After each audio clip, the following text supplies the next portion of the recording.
what the Constitution does not protect you from. The Constitution is one of the most powerful documents in the world, but it is not a magic shield. And in 2025 in America, you might be surprised at how much it actually does not protect you from. We talk about rights like they're unshakable, but in practice, there are loopholes, legal gray areas, and straight-up power plays that make the Constitution sound more like a suggestion, not a safeguard. So let's break this down. The Constitution is a floor, not a ceiling. First, understand this.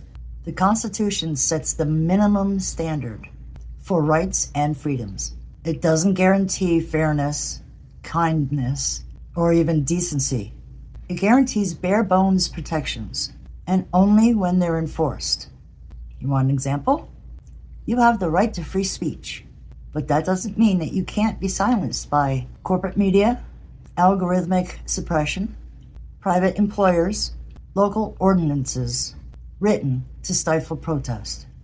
The First Amendment says that Congress cannot restrict your speech, but it says nothing about Facebook, Fox News, or your boss. Police power and the loophole state. Here's another shocker. The Constitution does not stop you from being profiled, arrested, or brutalized, even if you're innocent.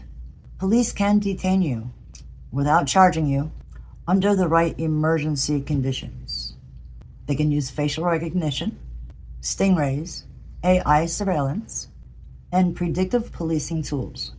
All legal, all quietly authorized. And unless you can afford a lawyer or survive pretrial detention, your rights really don't mean much.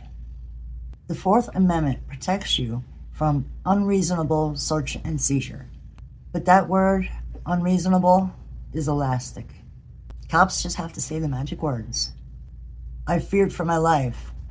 They matched the description. We suspected a threat. And suddenly, your rights are up for interpretation. Digital rights?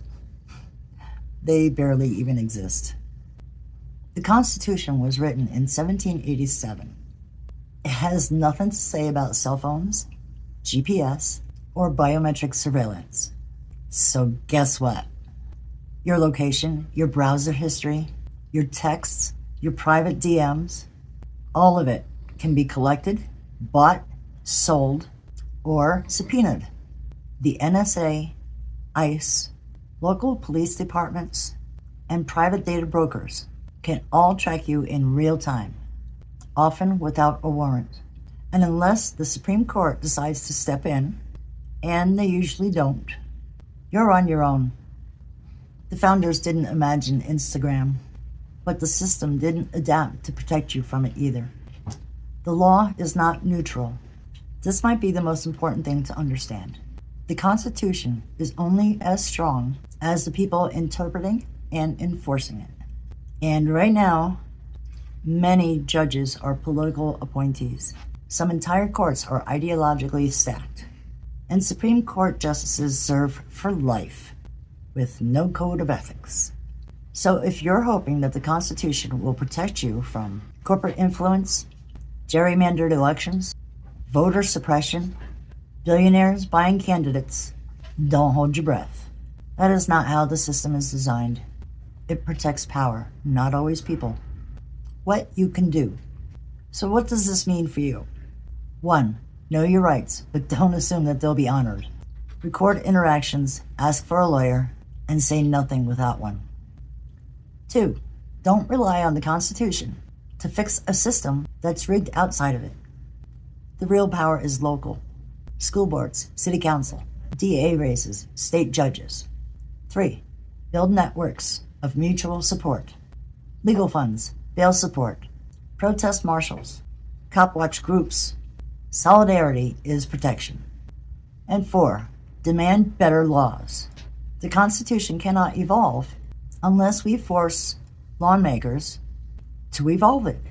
Push for digital privacy bills, surveillance limits, court reform, and transparency.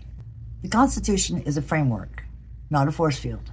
If we want it to protect us, we have to protect each other first. Stay smart, stay alert, and stay united. So I've always known that, like, the Constitution doesn't really cover everything. I mean, it barely covered humans in the first place. You know, we have to remember who the Constitution was written by. And yeah, if we want a better Constitution, then we better start making the moves towards getting that stuff done.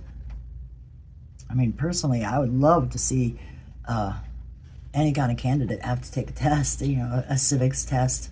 Maybe they should know environmental science, and maybe they should know civics, and maybe they should know a little bit about psychology and math.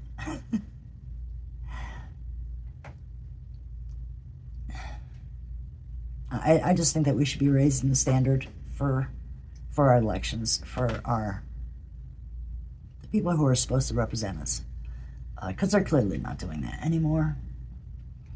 And the Constitution is a big issue in 2025 because, Trump wants to burn it. He wants to become a dictator. And unfortunately, his cult all voted for this. So we'll just have to see how it goes. And if we really want change, then we have to make the change ourselves and stop letting other people make the decisions for us. So thanks for coming around. I want to thank you for your subscriptions, your comments, your views, your shares, and I will see you in the comments. You guys take care. Bye.